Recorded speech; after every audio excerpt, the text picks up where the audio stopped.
Là, nous abordons le chapitre 5 qui parle du langage. Comme plan, nous avons une introduction.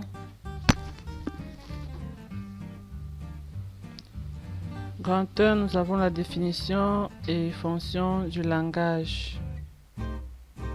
En grand 2, le développement du langage. En grand 3, les théories du développement du langage. En grand 4, les bases biologiques du langage. Et en grand 5, nous allons parler du langage et pensée, langage et communication. Grand 6, la perception du langage. Et enfin, une conclusion. Grand 1, définition et fonction du langage. Définition. Le langage. Selon Saussure, le langage renvoie à un système linguistique d'une communauté humaine.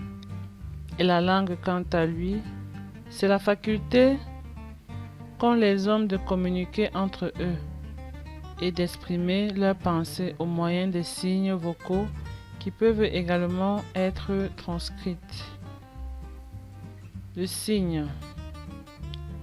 Le signe est une marque naturelle ou conventionnelle désignant pour quelqu'un un objet ou un concept et destiné à être interprété par un tiers. Par la suite, nous avons le symbole. Un symbole peut être un objet, une image, un mot écrit, un son, voire un être humain ou une marque particulière qui représente quelque chose d'autre par association ou une ressemblance ou encore une convention. En rentrant 2, nous parlons des fonctions du langage. Nous avons en petit 1 la fonction expressive, la fonction conative, la fonction fatigue. La fonction expressive consiste à informer l'émetteur sur la personnalité de celui qui transfère le message sur sa pensée.